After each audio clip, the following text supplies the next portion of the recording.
up, everybody? It's your boy Coach T with Chicago Bears 360 back. Another live video for you. I told you I was going to be doing this a little bit more often because I just so happen to be on vacation this week. So why not? Why not get in here and talk a little bit Bears football, all the excitement going on with the city, with the fan base, with the national media, with the local media, because the evolution of Justin Fields and his performance last week versus Miami. Of course, in a loss, so we're not happy with the loss. But, you know, what we've been looking for, the evidence that this offense is evolving and this Bears offense and team is maturing and growing. Still have some growth to do on the defensive end. Still some growth on the offensive end, some gelling together of players, of course, with the addition of Chase Claypool. Still some growth and development there. Still some growth from the offensive coordinator, Luke Getsy. But we're going to talk about it all here over the next hour or so, man. Listen, sit back. Do me a favor, run those likes up in the comment.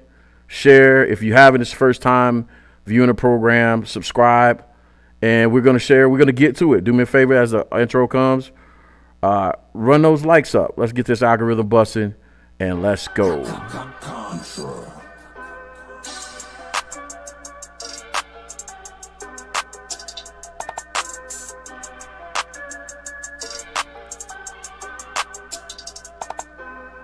Life like chess, move to pieces, you know I roll in silence. On the road to them Benjis, I fill my teeth with diamonds. I'm high as fuck in the sky, you would've thought I'm pilot. I'm from Chicago, it get ugly, fill the streets with violence. Life like chess, move to pieces, you know I roll in silence.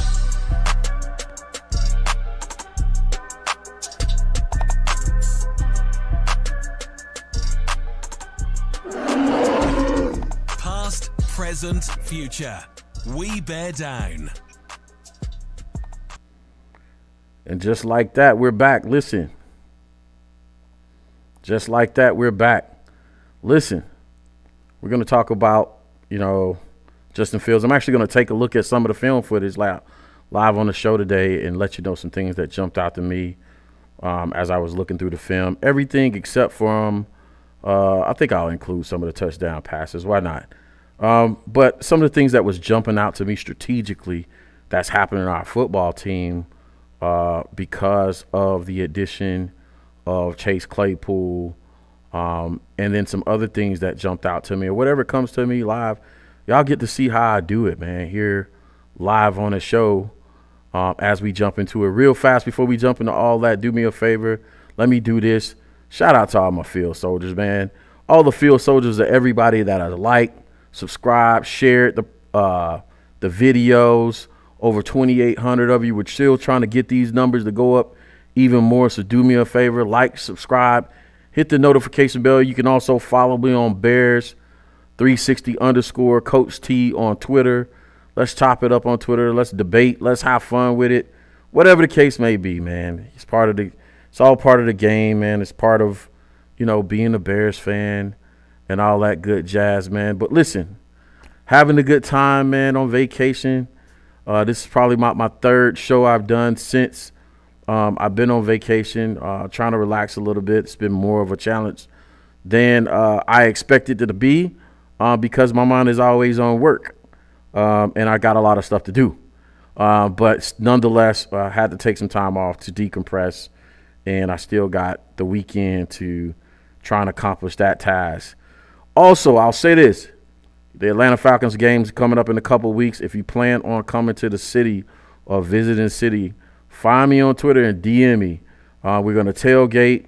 It's going to be a family affair myself. I haven't decided yet whether I'm actually going to do the show live from the tailgate or not. I'm still thinking about that one.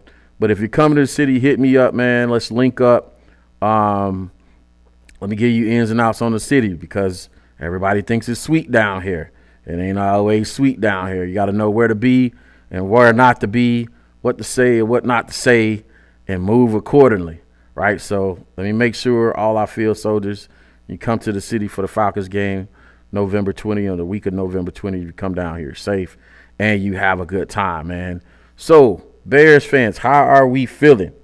How are we feeling about our Bears? How do you think about all the hype that's going on social media? Reference the Bears, about the Bears, about our quarterback. I think we're going to break it down position by position. I'm going to talk a little bit about everything. I want to spend some time on the defense. We're going to take a look at some all-22 footage. I may get into some defensive footage. That's a part of my all-22 account. I may do that live here on the show. There's probably going to be some live kind of mistakes made here. But, I think it's a good time to get into it. It's not going to be perfect, but I want to take the time and talk about some of this stuff real fast. Also, real fast, I'm having some difficulties with my comment section on the platform, but we're going to work through that. I have your live comments here on my phone, so there's no problem. So if you're in the comments and there's 4 of you, 3 of you, besides myself in the comments, do me a favor. Comment in the comment section. Let me see if your comment actually comes up on my live screen so I can see if I can make some kind of adjustment here to see your comments and go from there. So we're having fun with that. Also, I want to remind y'all that the super chat is available. The super stickers are available for the show. Something I really don't take advantage of, but I want to start taking advantage of going forward. And then we're going to see if we have some drunk uncle takes out there. Definitely going to hit the DM section. We're going to see if we're going to have some drunk uncle takes out there, and see what's going on. So real fast, man, let's get into it real fast. Let's look and see what we have. I want to get to some film footage. I want to pull up my on-screen capabilities, my display capabilities through the program that we use. And we're going to get into some film footage. Let me see what view actually works best for you guys. I just want to go through this film. I'm going to point out some things, like I said, as we're going through the film that stuck out to me as we were going through. So I'll try this view first, and then we'll dial it back to whatever is needed based off of what we can see. Yeah, I tried this one before. I don't think I like this one. So let's just go with the full on view of the film. Y'all follow along with me. We're going to take a look at some of this film, this offensive film. I'm going to double back and go and check on the DM sections later on, checking the DM. So I'm looking at some of the passing game footage from the game this past week versus Miami, and I'm going to adjust the playback speed real fast. So we're playing this kind of in slow-mo. But, yeah, one of the first things you notice is teams continuously play us with single high coverage right here. So I've done sessions, I've done videos on to help fans read coverages better, right? To help them be able to read coverages better. But, this is one of the indicators as to how teams play us. I have an acronym I use called SDL, where you count the number of safeties. It's the first indicator what kind of coverage we're in. Count the number of safeties. Then you check the cornerbacks, right? You see our cornerback at the top of the screen. You see our cornerback at the bottom of the screen. Check your cornerback's depth from the line of scrimmage, the distance from the line of scrimmage. So the number of safeties, you got one here, you got one there, right? So they're having a little faint look, if you will. It's not a true 2 high safety look. It's not a true 1 high safety look. This is meant to cause confusion. You check the cornerback depth, right? And then you check the cornerback leverage. How are the cornerbacks lined up to the line of scrimmage? Meaning, how are they facing? How are they angling their body related to the line of scrimmage? Are they positioned in a way that allows them to escape and bail easily? Meaning they don't necessarily line up parallel to the line of scrimmage, but they're angling their body and they're trying to force the receiver in a particular direction, either inside toward the outside to the sideline or something like that, right? So safety, depth, and leverage. That's the basics of it, right? But what you notice is, if you get straight into the film, is teams are already giving us a lot of single high safety look. Again, in here, you're not going to, this is not a true single high safety look. So if I'm Justin, I come up to the line of scrimmage, I might see single high safety. And this is all meant to cause confusion. But also, I'll say this, I'll add this to your read as well. And this is something I've been noticing this year that I'll add to the read. If you see where the center is and you see where the safety is in relationship to the center, the safety leverage is he's actually over to the right of our offense a little bit. See where the center is and you see where he is on that hash. Notice the safety is on what we call the field, right? So the short side of the field is what we call the boundary. The big side, the wide side of the field is what we call the field. And notice the safety is shaded over to the field. So if I add that to my SDL acronym, I'm going to assume this is not a true single high safety look. And the expectation is for this safety right here at the top of your screen, right? Hopefully, you can see that cursor right there. The expectation is that safety is going to bail back to a too high safety look. And they're either going to be in cover 2 zone based off the cornerback leverage and depth, right? And then this cornerback depth and leverage right here. So, again, safety here and here, cornerback depth here and here, and leverage. These guys are playing a little bit at the top of your screen, are playing closer to the line of scrimmage because we have a tight end that's in line up here at the top of the screen. So they're naturally going to play closer to the line of scrimmage so they can get their run fits, their gap fits. This corner has outside contain now, and this safety has the running back to his side. So back my side, that safety has him. Or if he gets the ball, of course, the safety has a gap field and the run field right there. So if I'm Justin, I'm just looking at the top of the screen. I'm seeing single high safety, but I'm seeing this safety is to the field, and he's rolled over top of coverage of these two receivers to the field, right? And I'm expecting, pre-snap, this safety back here to bail at the snap of the ball. Now, I haven't looked at this in a while, so let's test here. Let's test our theory. Said Hut, they snap the ball. Watch what that safety does. On the snap of the ball, he's backpedaling, and he's getting to his too high look, right? His too high look. And I'm going to tell you, I was concerned when we were watching the game, like, why are we running so many screens? We're running a lot of screens because they're going with this single high safety looks, and they're stacking the box to be able to stop our run game. Of course, we've developed a reputation. We got the top rushing attack in the league. So they're going to have to commit additional bodies to the box to stop that. So if you count the bodies down here, 1, 2, 3, 4, defensive linemen, 2, 5, 6, 7, right, with the extra cornerback down, 8 men in the box, and then this triangle of defenders back here is, basically committed to protecting the pass. So again, let's run the footage and see exactly what actual coverage they're in. So this guy on the top of your screen is coming. He looks like he's in the cornerback position or a cornerback. I don't know if that's a cornerback or a defensive end. He looks like he's coming. So traditionally cornerbacks are not coming. So that may be an outside linebacker or defensive end. If I stop the footage here, top cornerback. So this is actually indeed the cornerback. The bottom of your guys, the guys sitting on the 45 are both your cornerbacks, and they're bailing. That's not a safety. That's a cornerback. He's bailing. So this leads me to believe we're in cover 3 because this guy at the top has basically outer third. The guy at the bottom has outer thirds. And this safety right here in the middle in the back has deep thirds, right?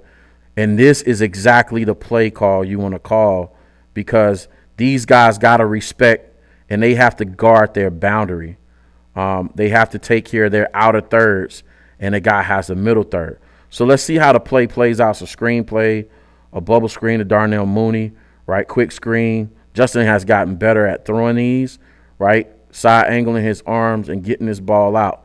But I want y'all to know something that's going to get cleaned up probably this week, right? Chase Claypool is actually the big wide receiver that's inside Darnell Mooney.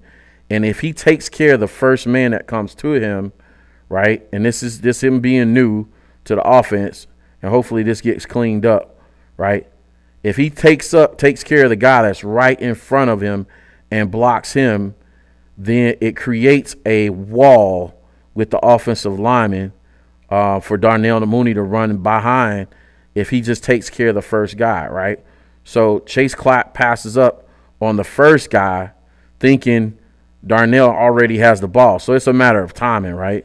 So he's thinking the ball is already there. So he's going to pass up the first guy, which he actually should have blocked, right? So imagine he's blocking that guy, and I want you to see the wall that could have been there for Darnell Mooney if he took care of that wall. So watch this.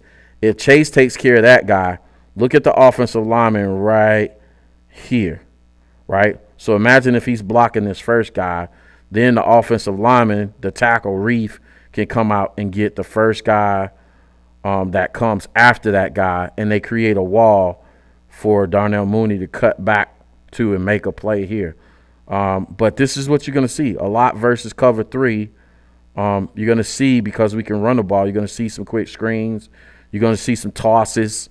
You're going to see some off-tackle plays, powers. You're going to see some stretch. You're going to see some outside zone because, you want to attack the perimeter when they're playing single high safety, right? They playing single high safety. You want to attack in the run game anything off the perimeter, off tackle, outside the tackle, quick screens. You also want to run anything, passes to anything in the flats because, again, these corners have to bail on that outer thirds and get to their responsibility. So against this, you want to run off tackle. You want to run quick toss. You want to run quick outs, digs where you just go and turn around, curls. You might want some rut routes or pick routes or something like that against a lot of this single high safety cover 3 look, right? So run the play. Chase doesn't block his guy. Darnell tries to cut back. And, again, if Chase takes this guy, Reef would have had the guy that Darnell runs into first, right? He would have had that guy right there. And then perhaps there would have been a wall and we pick up more yardage. So that's saying a lot for first play, but I said I was going to take a look at it and break this down. I'll check the comment section and come back to you and see who's actually in here, who's saying something. And if not, we'll move on to the next play. So let me see what we got real fast. We'll update. Man, I'm having trouble seeing comments on both ends. Now, hopefully we get this fixed here pretty soon. Comment section comments aren't updating, but we'll get this fixed pretty soon, and I'll get right to it. All right. I'm just going to leave that right there, and I'll move on to the next play. And if somebody's saying something in the chat, again, by all means, let me know. I don't know how I'm missing that. Let me see, live chat. Either way, we'll check it out. We'll double back to it. I'll move on to the next play, and we will keep it going. All right, next play. Yeah, this is a play I got marked as Claypool being doubled. I wanted to pay attention to this. I want fans to see something I was seeing, right? Pre-snap, I'm seeing they're rolling already. Teams are rolling coverage over to Chase Claypool. So Chase is up here at the top of your screen, right? Again, this is supposed to be a single high safety look, but also notice in relationship to the center what hash he's on. So look up the hash, right? And typically, if you're going to play a single high safety look, this safety is going to be over here on this hash right here, but he's not. And the reason why he's not is because Miami's a little fearful of leaving this guy, this cornerback, on the island in man coverage versus Chase Claypool. So let's read the defenses again here. Single high safety. So remember, SDL, safety, cornerback depth, right, and then leverage. So if we look at this cornerback, he's lined up a little bit on the man, but his leverage is influencing Chase to try to come inside him instead of giving him access to the sidelines. He's forcing him inside. What is this cornerback down here doing? Is that a cornerback or is it a safety? Let's say assume this guy at the bottom of the screen is a cornerback. How is he lined up? He's about 5 yards off the line of scrimmage. He's giving inside leverage, again, trying to shield him from the sideline. So the first thing we're going to do is read the coverages, right? Safety, cornerback depth, and leverage. This is telling me it's single high safety. It's man, right? So I'm expecting man coverage here. I'm a little bit concerned because of the leverage. They're influencing inside. So, and they're positioned in a way that allows them to bail. So it could be cover 3. Now, the way you really flesh this out and really give your quarterback some clues as to what's going on is to send a man in motion, right? To send a man in motion to see if somebody travels with the motion man or not. And that's really going to flesh it out. Let's see if Luke does that. Nope. He doesn't put a man in motion. He snaps the ball. But, okay, so snap of the ball, we just pay attention to the cornerbacks and see where they move. If they bail to their outer thirds, then it's cover 3. But if they stand flat-footed, they're going to be in man coverage. Snap of the ball, they're bailing. This corner is bailing, or is that a safety? I'm going to call it a corner. He's bailing, right? And the guy on the other side sticks, right? But he's not traveling with the guy he's not traveling with Chase Claypool. So I'm assume this is some kind of combo coverage, because if you watch that safety at the top of the screen, right? So a combination of a bail on one side and a over the top on the other side. So it's going to be a 2 plus 3. The rare cover 5. So a cover 5 is simply adding the numbers together. You're going to give a 2 look on one side and a 3 on the other side, right? So the top corner gives you a 2 high look, right? He's going over the top to double, and this guy on the bottom side is making this look like a 3 where he has outer thirds, right? If we would have ran something with Chase Claypool to giving him like a post route, right, over the middle, it would have probably gone for something crazy, score a touchdown. Because right here you see Chase Claypool running. If he flattens out this route and just runs it to the gap right there, even though that's not the call play, it probably would have hit for something big. But I'll say this also. Justin's read is left to right on this. So you wouldn't expect him to throw it to Chase. Chase is the actual backside receiver. But I also want to point something else out too, because fans only see what's happening play side, but y'all don't. This is what I was talking about. I was hoping to get from Velus Jones Jr. Because you have all this speed and size on the field, or speed on both sides, where you have Darnell Mooney opposite of Chase Claypool, you compromise the defense. The defensive coordinator is compromised because he has to choose, who are you going to single up? Are you going to single up Chase Claypool, or are you going to single up Darnell Mooney, right? Are you going to single up Chase Claypool, or are you going to single up Darnell Mooney? He chooses to double up on Chase Claypool because, again, you don't want to get beat or have your guy get mossed by the big guy over there. And who is it freeing up? It's freeing up Darnell Mooney to get to the flat. Now I want to show you something else on this play. This is a actual high. This is like a flood concept. It's a high to low read or a low to high read, right? Because if you'll notice, Pettis is actually open on this play too. He has the deep out, and both of these guys are open. But Justin chooses, hey, I'm gonna get the ball out of my hand quick and let my guy run with the ball and get the yard. So maybe next week when they go back in the tape and they say, hey, if I got single high foot safety look, rolled over. And this is why I was telling you guys, we need reps. We need guys to get – we needed Justin to get reps in this offense early on in the season to see how teams are going to react to the players and personnel that we have. Now that we have a new wide receivers, we're going to have to go through an evolution all over again to see how people and teams are going to respect Chase Claypool's size and speed, right? And it's going to create a whole new dynamic to this offense because it's opening up things on the front side. So because this safety is back here, rolled over to Chase, he can't help with this float concept on the play side on the left of our offense. So you got Darnell Mooney open, right? You got Pettis open, and if he had to work his way back to his third read and Chase flattens out this route again,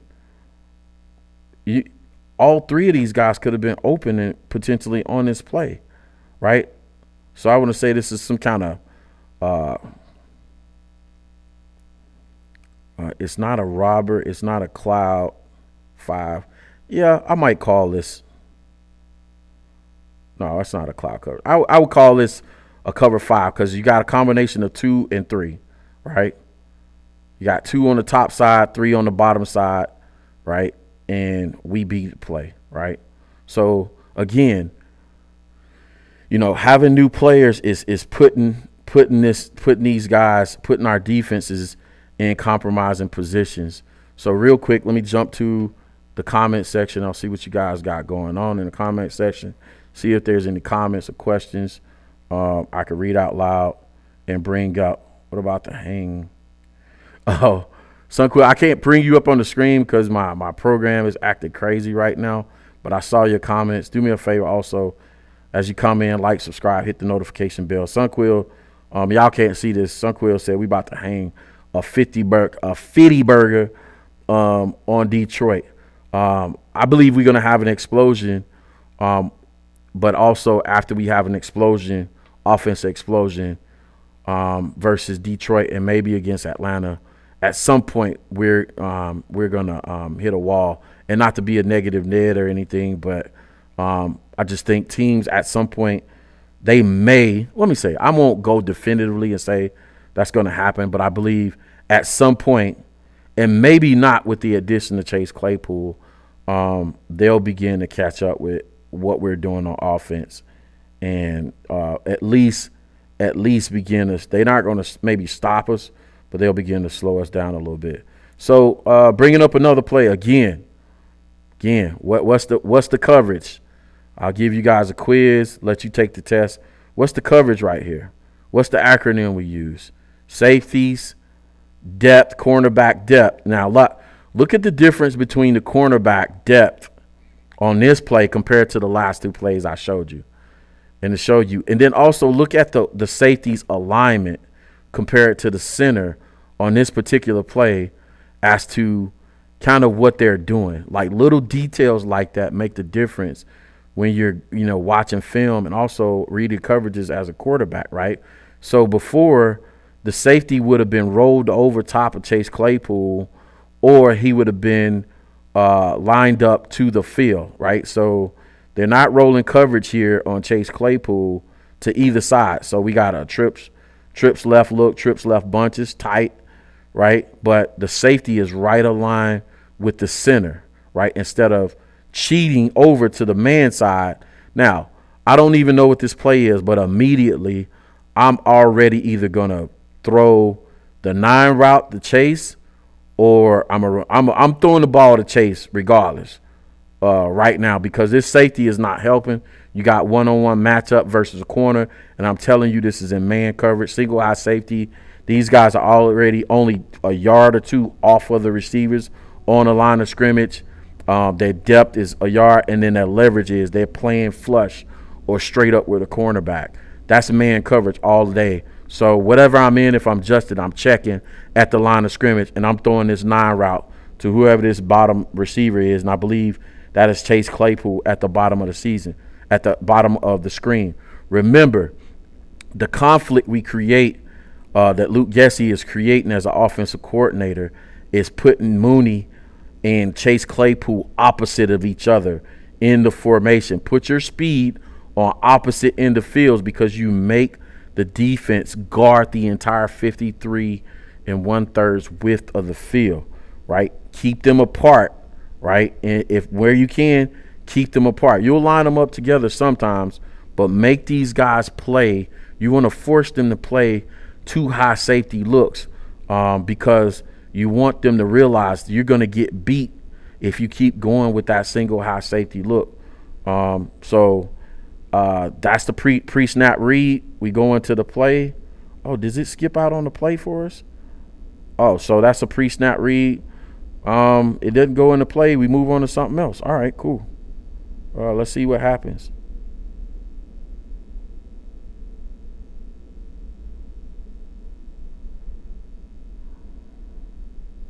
Again, still with the single high safety looks. This is not man coverage. Still in cover 3. It's still cover 3. Single high safety. The safety's bailing. Let's see if that cornerback tracks in. It's weird.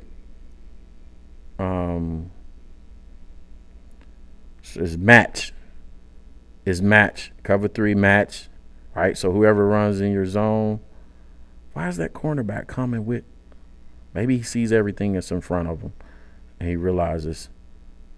I don't know. That cornerback up top, I would think he would stay in his thirds look, right? His outer third look and stay where you are.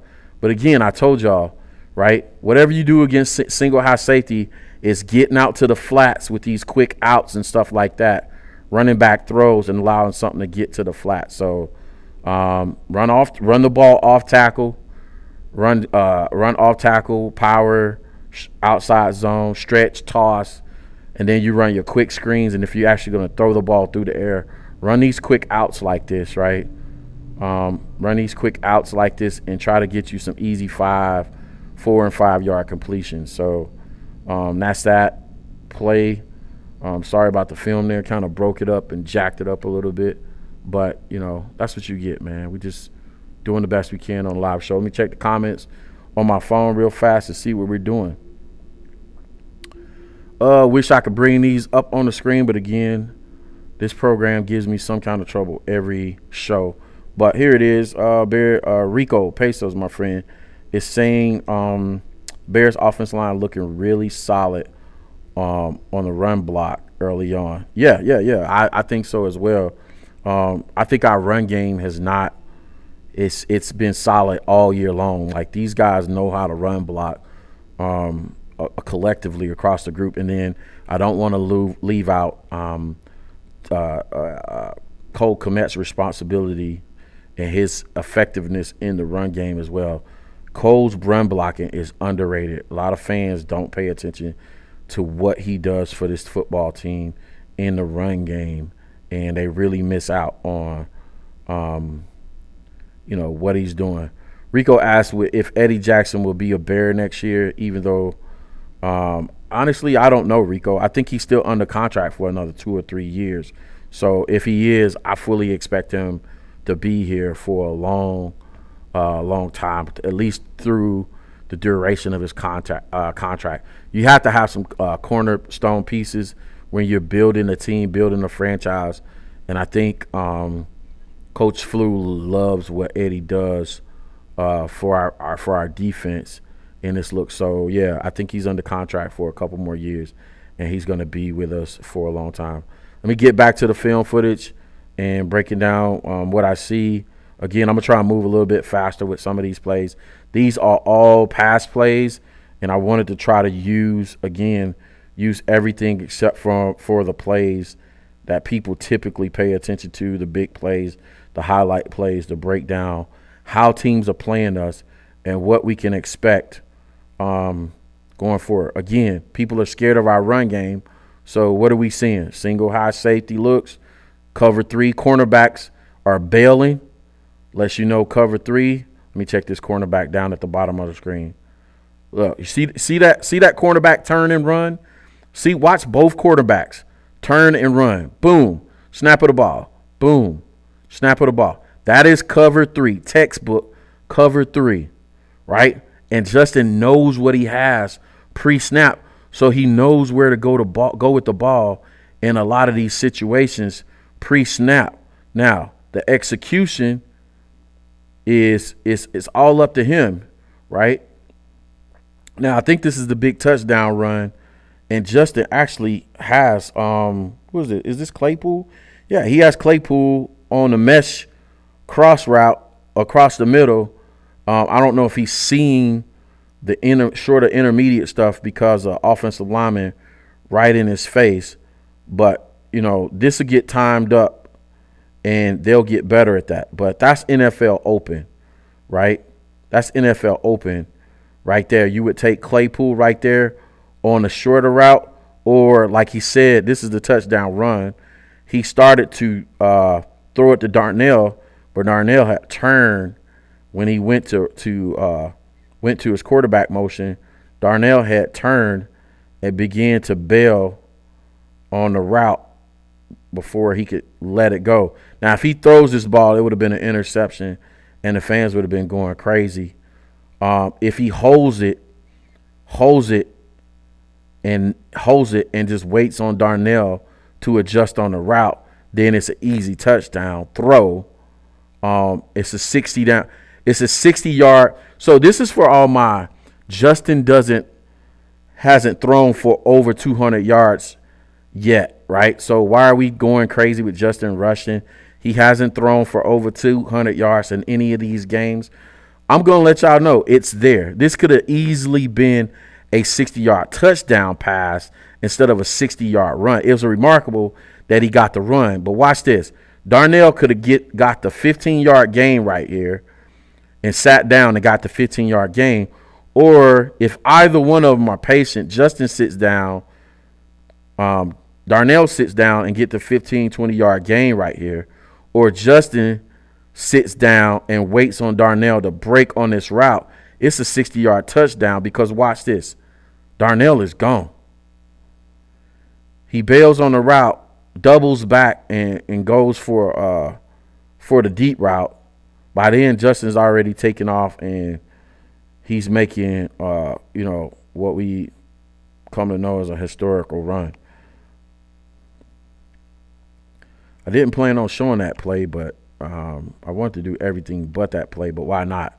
We got some good stuff out of that. Let me do another play, and then we'll come back to the comment section and check on you guys and see if there's any questions or comments or whatever, right?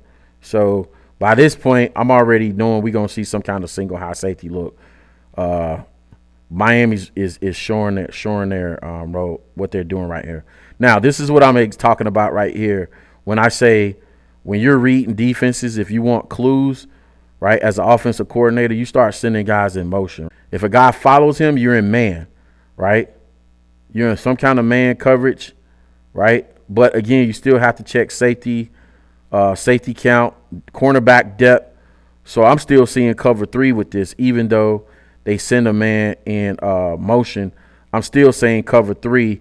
They're just matching up the nickel with Darnell in the slot right here, just to make sure they have them accounted for, and the same kind of defenders on that side of the ball or line of scrimmage on the perimeter as they matching up basically. So cover 3 match is what they're doing. But again, if they're going to stay in cover 3, we're throwing these quick screens all day long. Now, I saw some film footage. I saw some pictures taken on Twitter throughout the week and realizing that Justin didn't even have the laces grabbed on this throw right here. This is why it sailed. So he threw this ball without the laces, right? So, and there's an art to that. There's a science to that. You got to practice as a center getting that ball to him or him catching that ball on the laces. He's probably about a yard too far back. If he's up closer to Sam Mustipher right now, he probably catches that ball. And this is the details of football. If he's up about a half a yard on the actual 45 right now, he probably catches that ball on the laces and lasers this ball out and gets that screen to Chase Claypool for a completion and some yards.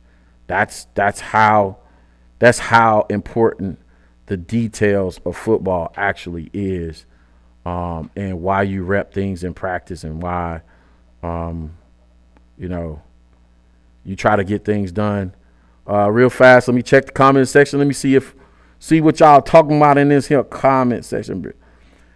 Fields broke that 60-yard run. You just cannot teach. Yeah, you can't teach athleticism right there. But eventually, I'd rather see the 20-yard gain or the adjustment and them throwing the actual what they call it, the fire route, throwing the fire route for the touchdown. You know what I'm saying? It's great that he got the run. Don't get me wrong. I'm not downing him for that. But as this offense matures, that's going to be a touchdown pass or a 20-yard completion versus the 60-yard run. I don't think those 60-yard runs, just like 80-yard bombs or 60-yard bombs, are sustainable in football more so than the passes. Rico Pestos has a question. Coach D, do you think Monty returns at running back, or do we target that position in the draft? Honestly, I got a if scenario to the answer to that question, right?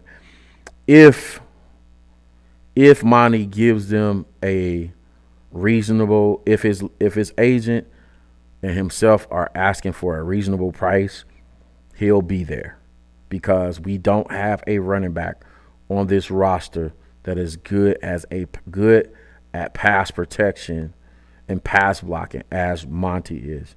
And I said this on my last show. I can go to Texas or Florida. Florida's my favorite. I can go to Florida right now. It's Friday night. And I can go to Broward County. I can go to Hillsborough County. I can go to Orange County. I can go to Duval County and find a cat in high school right now that could run the football behind a good NFL offensive line that's good at run blocking. What makes you exceptional at the running back position is you know how to pass protect. You know how to pass block. And I've been calling Khalil Herbert out all week, all season pretty much, for his pass blocking. We're not ready to move on from David Montgomery currently under this roster. Khalil Herbert is not ready to replace David Montgomery as our starting running back because of his lack of pass protection. And he actually cost us a touchdown in our last game on special teams because he threw his head down trying to throw a cut block as the outside man on the punt team, on punt coverage team, right? He actually goes down to the ground and his guy jumps over him and he gets a punt block for a touchdown and a score. So as egregious as the drop by EQ was on Sunday, the worst play I saw this past Sunday was Khalil Herbert's effort on that block. And Treston Ebner is not even there yet in his pass protection as well. So unless we're willing to block or find a guy in the first round or sign a first round running back, which teams aren't doing anymore, I'm going to go on a limb and say he's going to be back. And I'll add a caveat to that as long as the price is fair. If they try to get something, if they try to do something unreasonable with the salary, then Ryan Poles is going to tell them to kick rocks, and then they'll try to coach somebody up to play running back. They'll put some pressure on Khalil Herbert to become better at pass protection. So that's that for you. Let's get back to this film. Let's see. Did I already do that play? I got these labeled, so let's get back to this. Coming straight out of all 22 sideline view, but I like doing it this way versus me having to do all that pre-work film footage. I can do it this way as well. One, because I know what I'm talking about. Two, it's just easier to break down film this where break out the clips and I can talk you through it as we go through it. Again, we're getting a lot of single high safety look, cover 3, cover 5, right? Combo coverages, right? This cornerback doesn't really have anybody on his side, so he can go and put his nose around the line of scrimmage down at the bottom right here. So this guy right here, he can mess around, right? So it doesn't look like a true cover 3.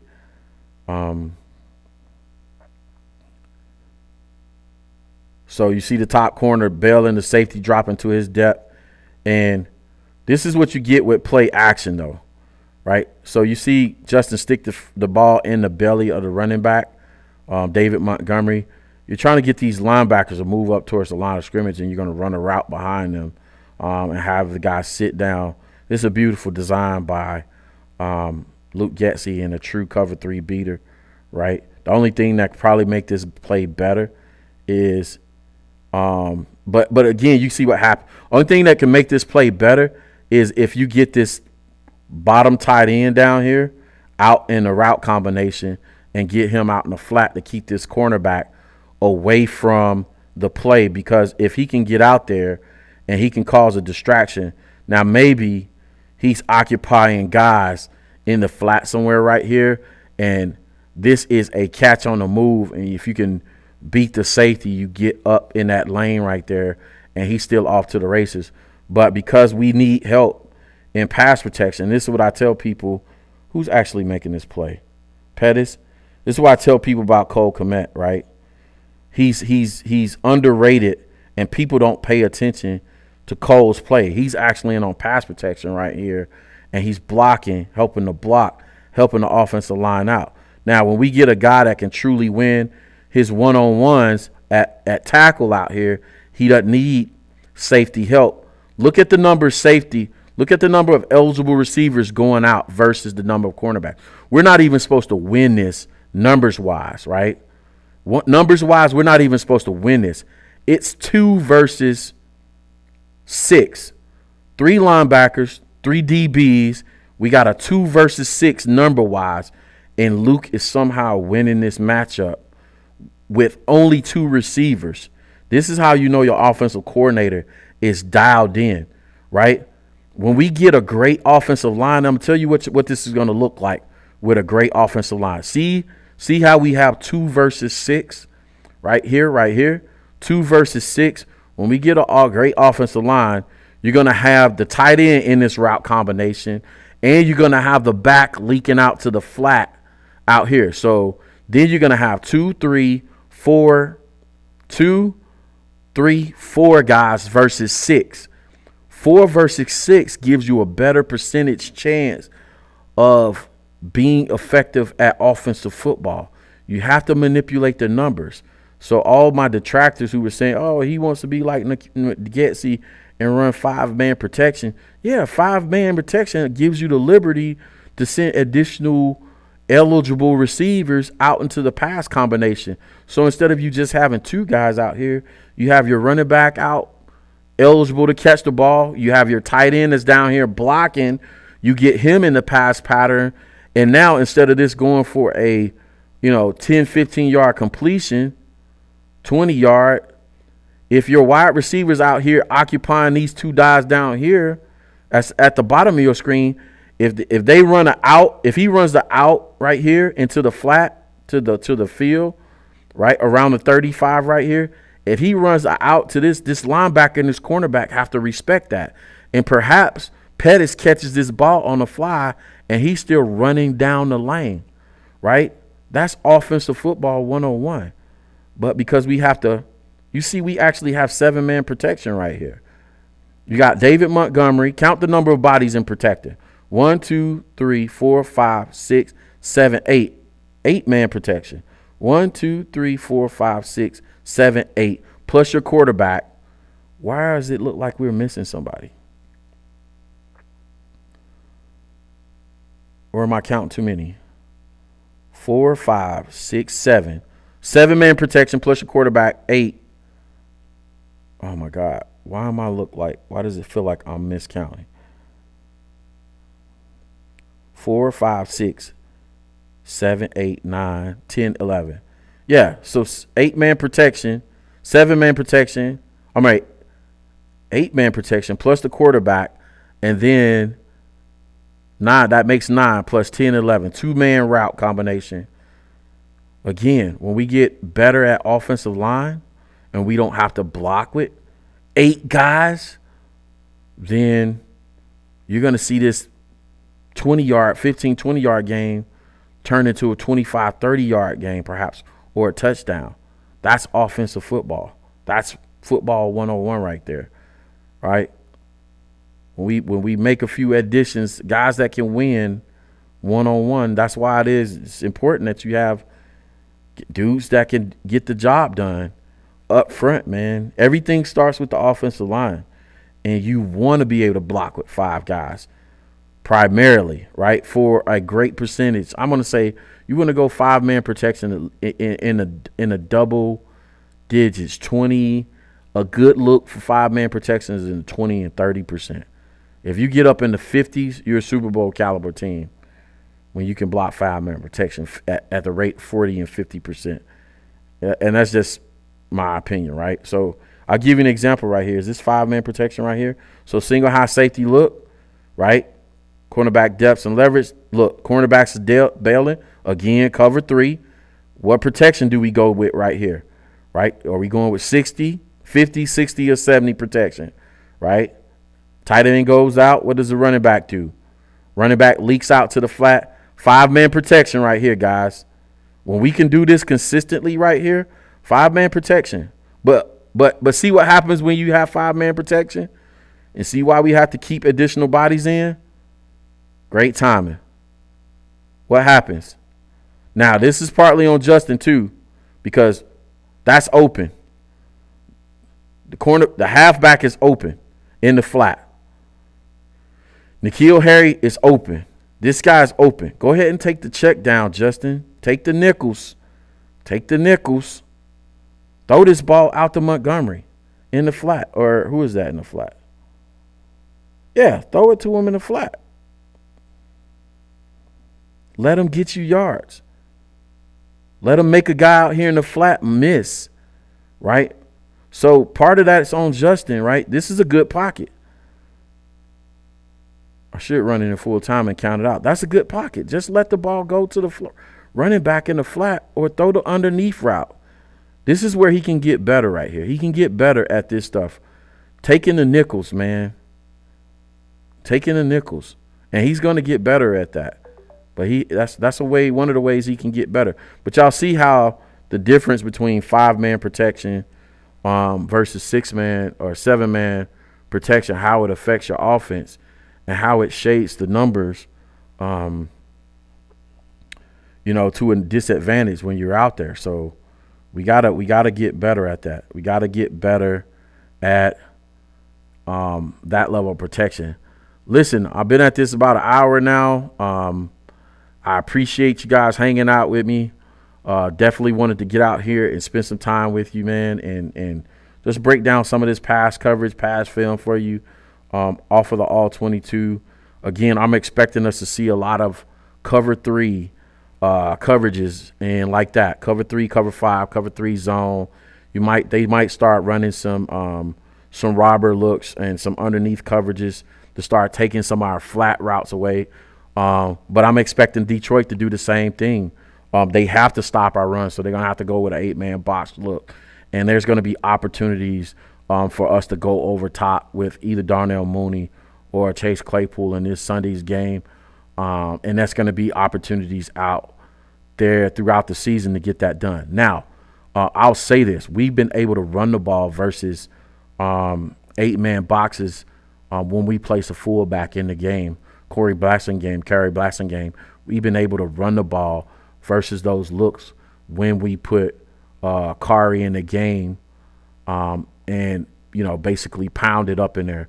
So we can run the ball versus them looks. We're not isolated to just playing, throwing the ball versus 8-man boxes. We've shown and demonstrated that we can run the ball versus those looks. So we don't have to be afraid in the running game versus 8-man boxes. Again, you have to run the ball off tackle. You have to run the quick tosses, the toss sweeps, the outside zone and the stretches. You have to run the ball on the perimeter and try not to cram it up the middle. That's the only difference between 8-man and 7-man boxes. So that stuff is still available to us. We don't have to overcommit to the pass game or get pass happy because teams are stacking the box with 8-man boxes.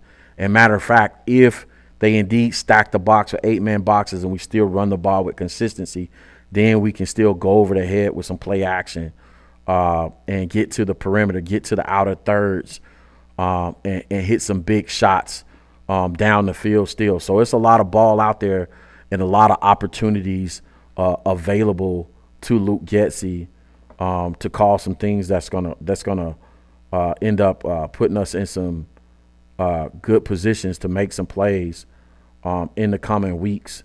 Playing around with the camera angle right here. So yeah, y'all see me. We got multiple angles over here. Y'all see Coach playing around with the camera angle here.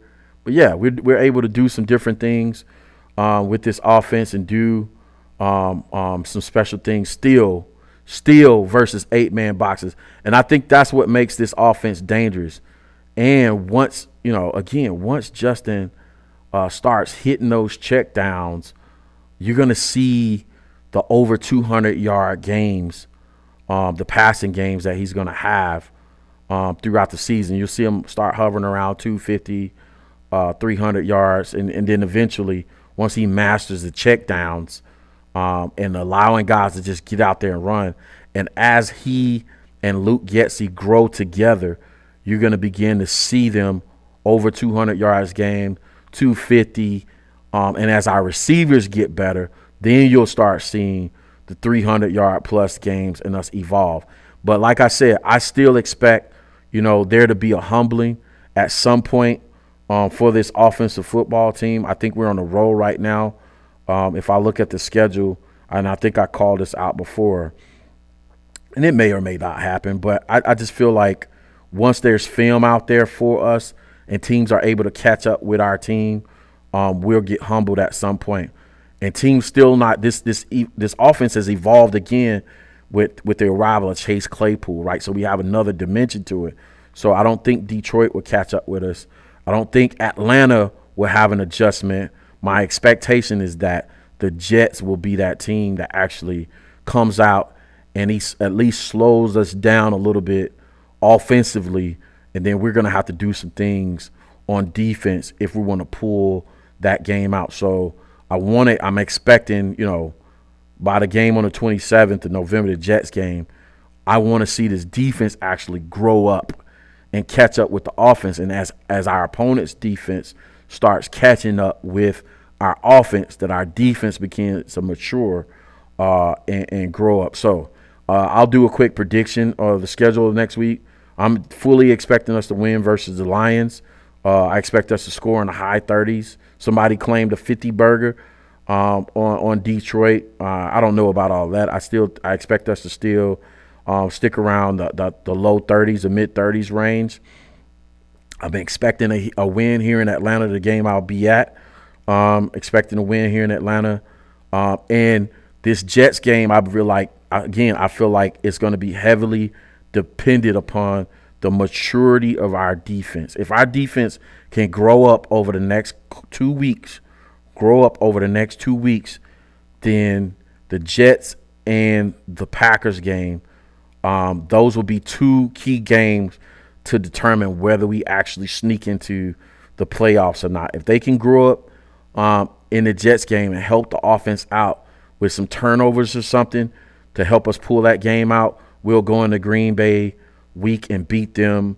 Don't expect us to do anything positive but to fight hard versus the Eagles and the Bills, and then we can finish the season off with wins versus the Lions and the Vikings, who I think we played hard. Will be a primetime game, a flex game, who we played hard the first time. We just didn't do enough to win it.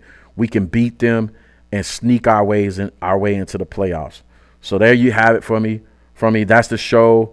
Thanks for hanging out with me. Thanks for watching me break down some film. Again, if you see this later, do me a favor, like, subscribe, share it, follow me on Twitter. Y'all push these videos up. I really need you to share this with Bears fans. I'm trying to break the algorithm. I'm trying to get myself over 3,000 followers. I'm about 200 away from 3,000 followers. Share the video. Help me get to 3,000 followers. Share it on your Twitter. Share it on your Facebook. Help me to get over 3,000 followers, and I really appreciate that. All right? I'll give you a shout out. Get me to over 3,000 followers, and I'll figure out something to give you guys, a hat, a Bears hat, or something from NFL.com. I can manage it, right? We'll give y'all something out of the studio. Matter of fact, how about we do this? I got these miniature helmets right here, right?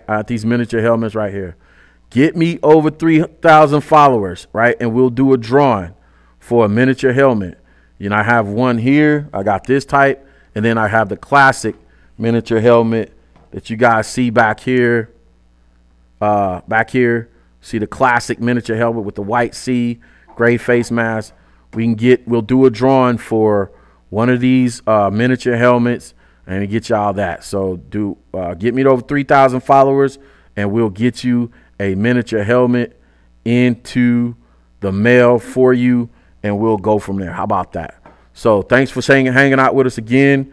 I'm probably be doing more of these film breakdowns live that I know I can pull it off with the live screen and do it pretty easily. We're going to do some of this all 22 breakdown in the future.